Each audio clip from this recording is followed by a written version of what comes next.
to know more about you other than when I walk my dog by your games or by your practices and stop to watch for a little bit or follow it. Can you put your name on that little slip of paper?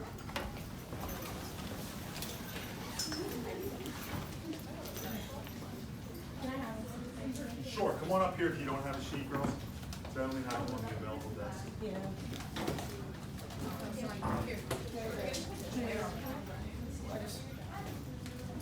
So you have your name on a little sheet of paper. The first thing I would just ask you, if you could, for me, can you answer this question? It's up on the board.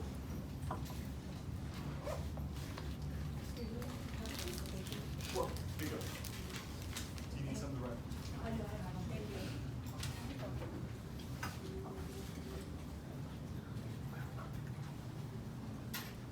It doesn't have to be the most proud. It doesn't have to be from this year. It's anything. School, sports, life, clubs, family, faith, something you've done.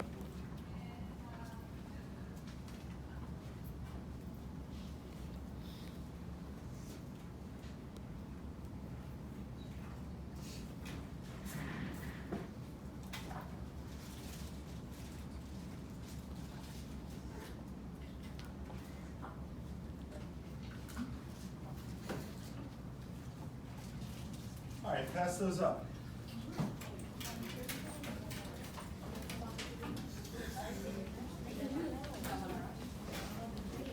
You need more time? Take another minute.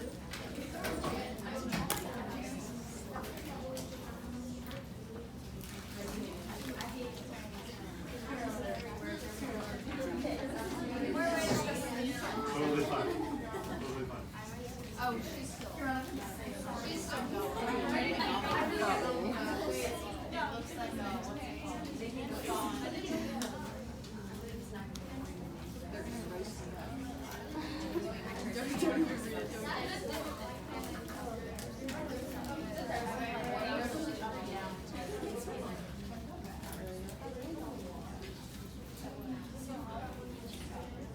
All right.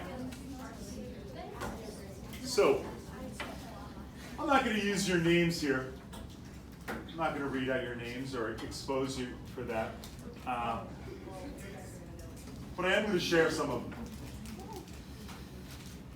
I was able to give a speech in front of my class without being super nervous. By the way, we're not going to use the word super anymore. Super, literally, and officially have been banned. We'll talk about that later. Helping in my community. I am very proud of myself for overcoming a disease. Making varsity. Making varsity as a freshman. Earning straight A's through middle school. Still dancing through all these years. Chosen to play on a national lacrosse team in Lake Placid. I've grown in my past 3 years at Pennsbury. I came in extremely shy and introverted, but by now I've become more outgoing and eager to become more involved. Making the team, making the field hockey team. Proud to make a difference in the lives of my autistic peers through my participation in Best Buddies and Athletes Helping Athletes. Getting a good score on the SAT. Getting a 5 on my AP exams. I'm gonna freeze it right there. I mean, I'm only 11 in right there. I'm gonna look at the rest of them later. That's some pretty good stuff. Let's talk about the cross section. AP exams, SATs, helping out other students, overcoming a disease, shyness, being able to speak in front of other people. Making a team, making the varsity, making a lacrosse team. So my question I want to throw back at you right there. Those things that I named, those 11 things that I named early on here, were those easy to do? Were those things that took commitment? Did what you write down on this yellow sheet at some point maybe make you carve a chunk out of your life in order to do it?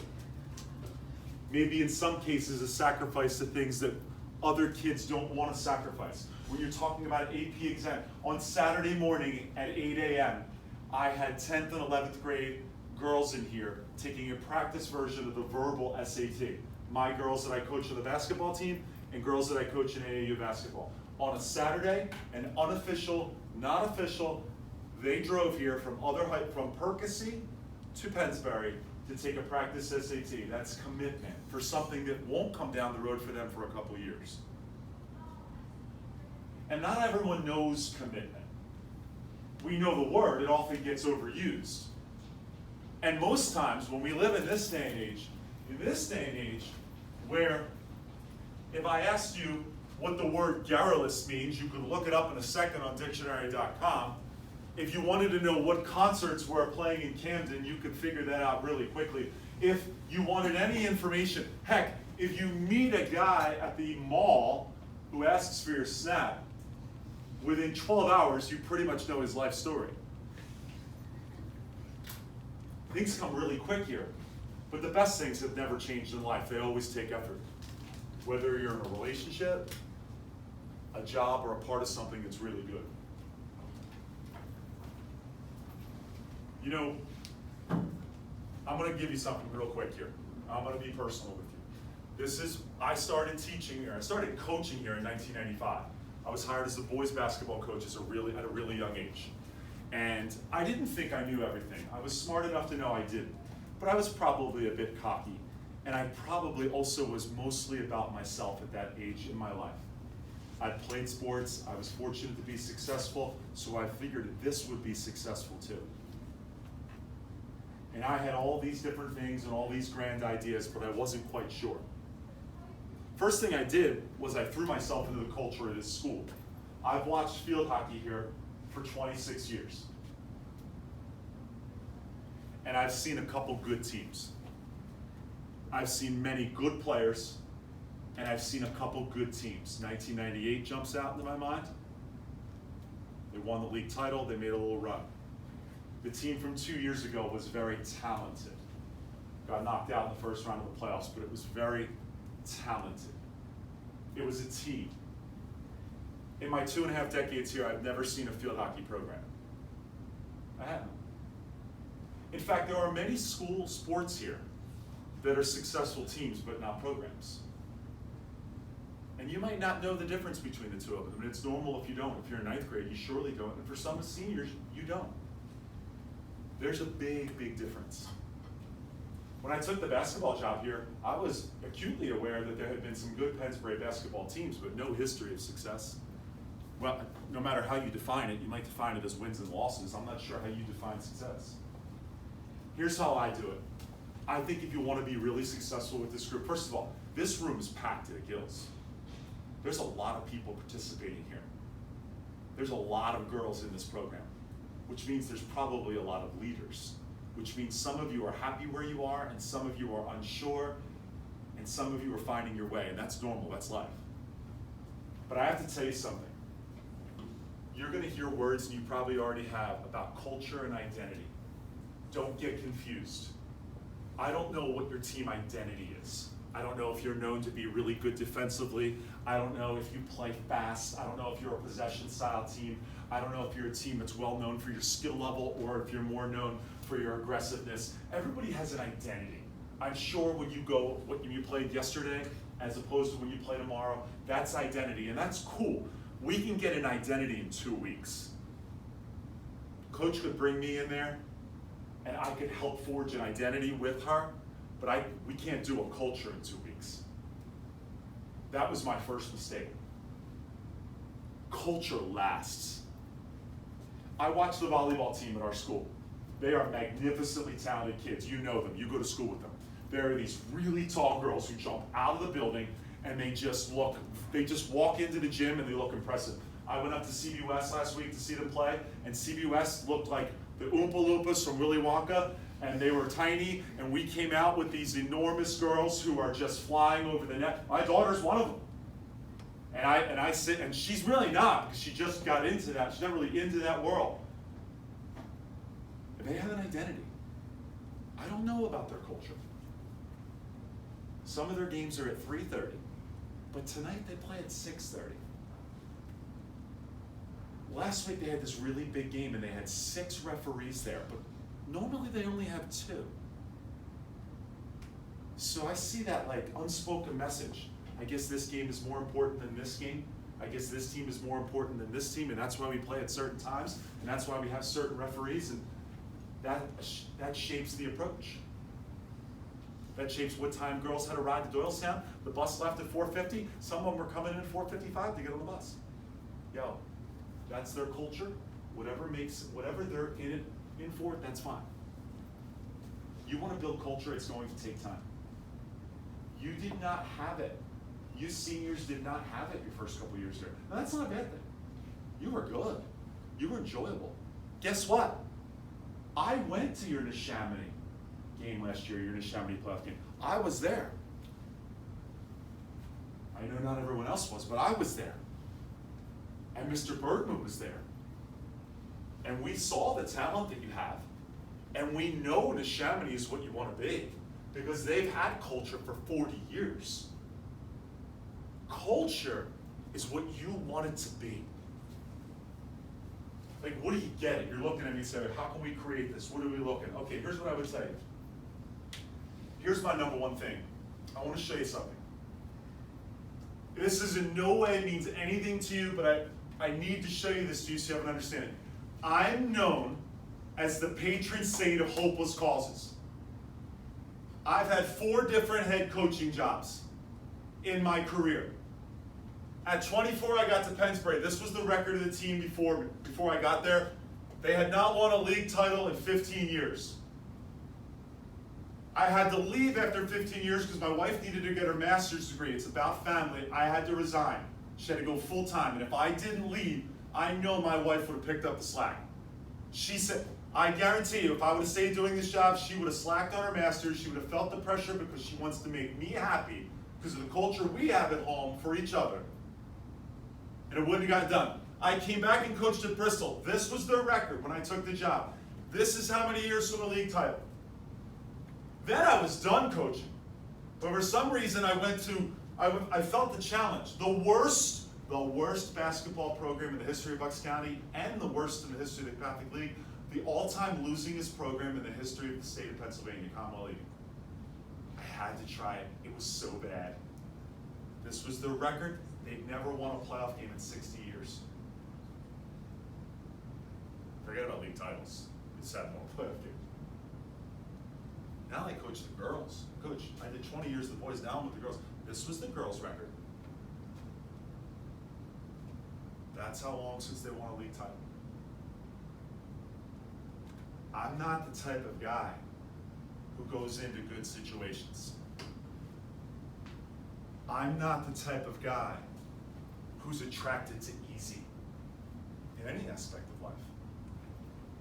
I love that journey with other people who want to do something special and are not afraid of the fact that we might fail a few times to get there, but we've got a common goal.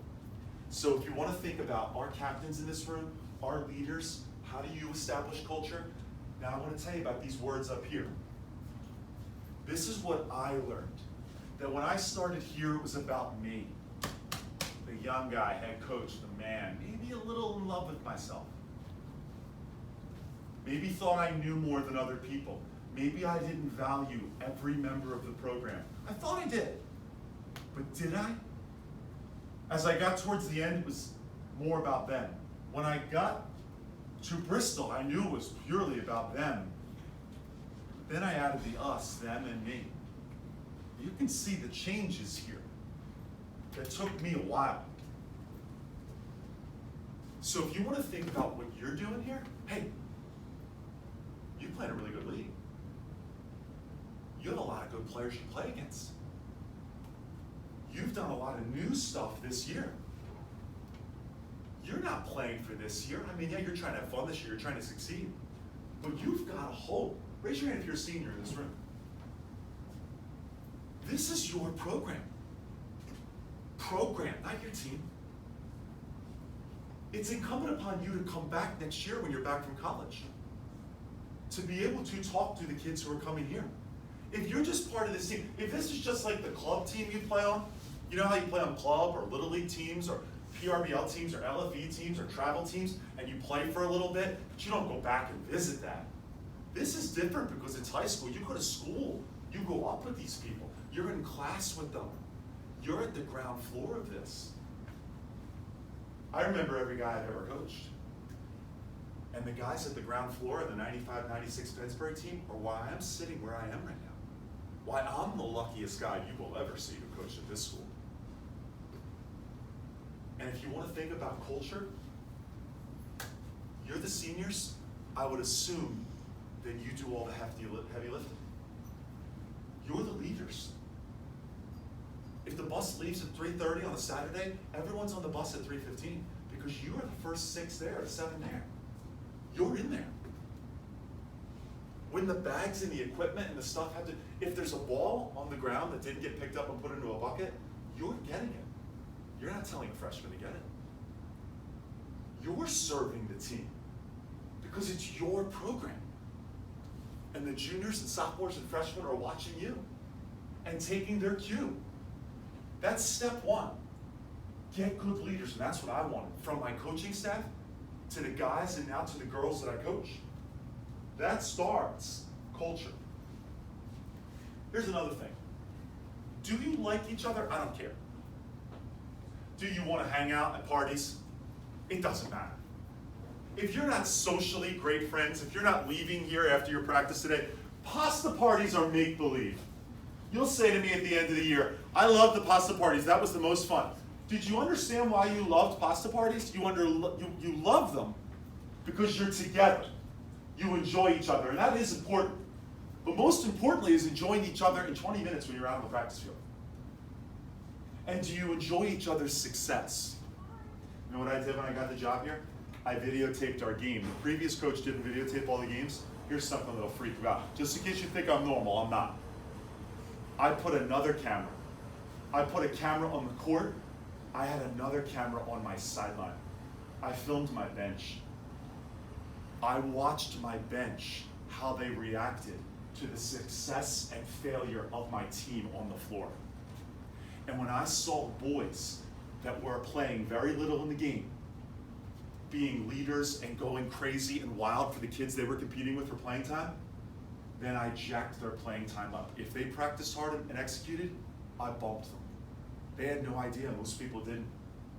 And the kid who came out of the game, and they were told not to sulk or run to the end, but the kid who wasn't in it, who didn't enjoy it, that kid wasn't part of my culture. I want people to enjoy other people's success. If you make first team All-League, that's amazing. Third team, if you don't. If you make a great hustle play and you get back and flick the ball away. If you make a great assist, you're gonna go crazy. If you don't sell out and enjoy each other, then this isn't fun for you. It's not a program, it's a team. It's like the softball travel team that travels to Colorado from Thursday to Monday, and the girls don't bunt because they're trying to get hits, and they don't take walks because they're trying to get hits, and it's all about their production and how much they played, and whether the team wins or loses really doesn't matter because it's about them. Well, this isn't about them, this is high school. And I can't remember one AAU game I played in, I can't remember one summer league I played in, but I remember the tears and I cried, and the laughter and the experience of my high school team and my college team, because those were the kids, those were my ride or die from 7 in the morning until 7 at night most of the time. And so we played for each other. If you have that, you're on your way to doing that. And I think you kind of do, from what I'm seeing from you. And if you don't, let yourself go and enjoy it. One other piece for you. This is your time. So when I took the girls' job here, I had a little bit of a struggle. Everyone says to me, okay, so 20 years as a guys coach. And it wasn't bad, by the way. I coached here for 15 years. This was awesome. We ran this county like a sheriff. We either won the league title every year or were second. We got to travel all over the country. For high school basketball, it was stupid. I had so many good kids. They all come back. They teach here now. They coach with me. I've been the best man at 5 of my former players' weddings. There's nothing better I will ever do. I have married former players. I married your assistant coach. She was my manager. She was my manager in 2006. I married Sciolla. I was the officiant. Is there anything possible? You want to talk about culture? That was my manager. She and I who will text every day. That is what you want. So this is why. We won the league title. We're only there 2 years. You don't normally have success that quick. But these kids, they wanted it. They were so happy to be a part of something. This was great, we won the state title. Forget about one playoff game, we won the state title, it was great. You win the state title, you ever do that? Well, they give you a parade, fireworks, it's not bad. You might want to get to that. That's a goal. That's doable here. We had the athletes to do that here. This job here, the girls though, this was different. My point guard shot free throws underhanded. Do you know what I mean? I had an 18-year-old girl shooting free throws like this in 2016. We're not watching Hoosiers. Great kid. Hey, I had to pull her aside. She shot 19%. I had to take her into a side room and say, listen, I need to talk to you. We're going to ask you to do something that's kind of maybe going to be embarrassing to you, but it will be better for the team. Are you going to be willing to practice this? Because I don't have enough time to fix your shot. I don't. But you're a really tough kid, and you're a good athlete, and you're very self-sacrificing. I knew it embarrassed her. I knew I was asking something that was going to maybe make her look foolish in front of other people because no one's done it since the late 40s. She shot 19 like this. She shot 75 like this.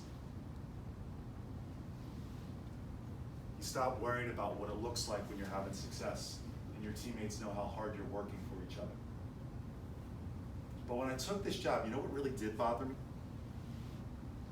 We'd have these workouts in the fall, and girls would skip the workouts. Now I'm okay if you're going to miss a workout. You might have a test the next day. You may have a big field hockey game. I wouldn't let you work out anyway if you were on field hockey. You could shoot, but I wouldn't let you scrimmage or anything. And I started noticing that they would miss in bunches. But none of them would tell me why. The other girls, they didn't know me yet, so they didn't want to sell their teammates out. I didn't know why they were missing. And then I finally figured it out. They would miss if there was a big boys game. If the boys soccer team had a big game, they would go to the boys soccer game. If there was a football game, they would go to the football game, even though the football team wasn't all that good. If there was a boys volleyball game, they would go to the boys game. So I get wind of this one night. Again, they don't know me that well. They only know me as the guy that maybe won a lot of games. They don't know my personality. And I want to get off on the right foot, so I call everybody into the circle and I go, just so you know, this is not Coach Sciolla speaking to you. This is not Mr. Sciolla speaking to you. This is not a dad speaking to you. This is Frank Sciolla, a man. I am speaking to you as a man, Frank Sciolla, and I am here to tell you that do you know how many boys have sacrificed to their dreams to go and watch you? 0. Because boys don't miss their workouts to go to your games. Because boys don't give up their dreams. They don't grow up in a society that tells them they're not quite as important, or that their WNBA game should be on ESPN2, or that they should step off the field for the fireworks of some low-level college football game. So I said, here's what we're going to do to get along, and if you don't get along, you'd best quit the team now. I need every single one of you to have a dream right now about where you want this to be. I want you to dream about where you want to be individually and where you want this team to be. And if you sacrifice this dream to go to a Tuesday night boys soccer game, boys who never come to your games, who never show up at your stuff, then I've had enough of you. I don't want to see you back here. You can miss for anything else. You can miss for work, other sports. You can go work out somewhere else. I don't care what you do, but don't tell me that you're giving up because because your boyfriend said, I need you at my game. No. Force them to notice you. And if you want to be noticed, girls, as you sit here with your record and you say, well, I'm not totally happy with your record. I wish our record was better. Your record is not indicative of where you are right now as a team. Just in the last 2 weeks, you've improved tremendously. You're like every other team that's right here on the precipice of being good.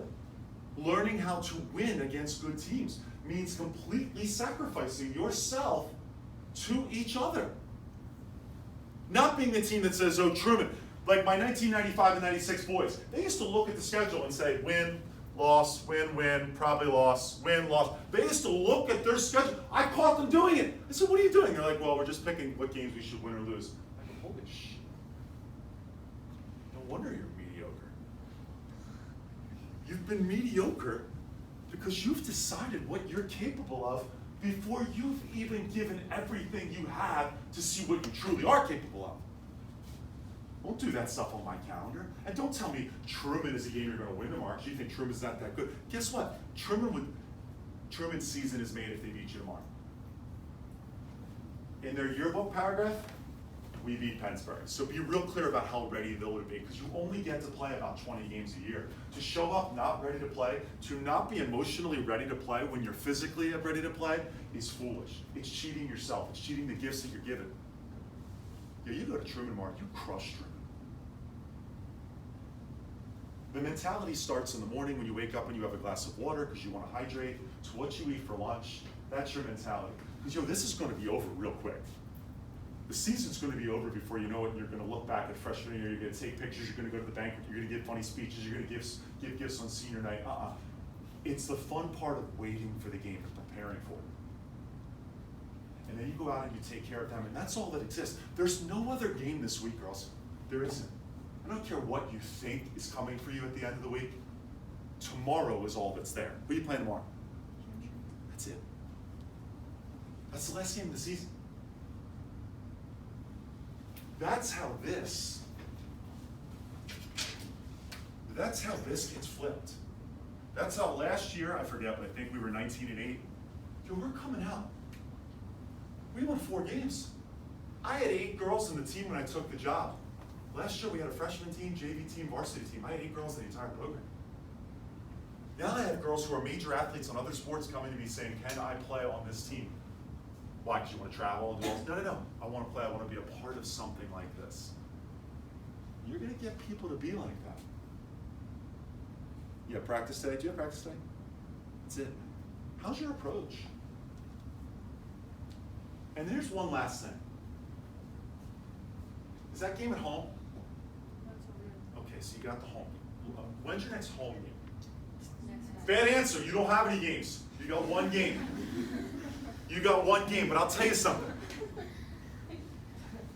I will help you get people to that game. But you've got to demand it. It is your time, girls. Not football. Football's over. That ended when they lost to North Penn. The school was here for the taking. Someone's going to take the fall sports. When you say to people, we have a game today, like how many of you really say, how many of you say to your friends in class, we have a home game today, why don't you come? Raise your hand if you've done that. How many of you don't tell people because you maybe are like, well, I don't know, are we good enough to say that? How many of you don't raise your hand because you say, people really aren't going to want to go to field hockey after school? Oh, you're not? Really? So you must have different reasons for why you're not saying it. Because you got something new going here. Let me ask you a question. Do you think the kid in your class next to you have any idea what your record is? What the boys' soccer team's record is? What the girls? They don't know. They know you and your personality. You got to do something to get people there. It's not going to be about winning. It's going to be about what they see, what's different. And if that means that you all dress up at the next home game and you're down in the foyer and you're playing music out of a big radio and handing out flyers about the time of your game with funny directions because people have no idea where you play now, and you do that, and that's how you get people, and then you show them how hard you play, or if that means you go to the volleyball game tonight, and there's 20 of you sitting in the stands, and the girls on the volleyball team turn around and say, yo, that was pretty cool, the field hockey team came tonight.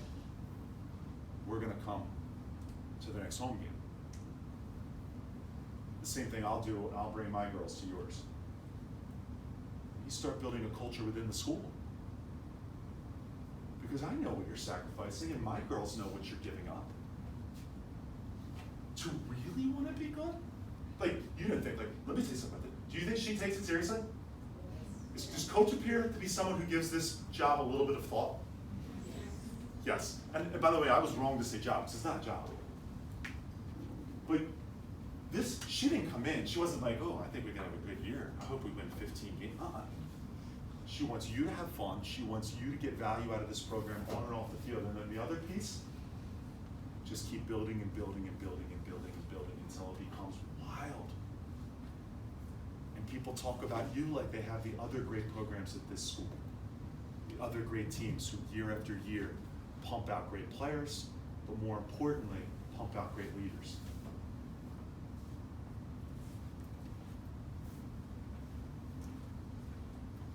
Yeah.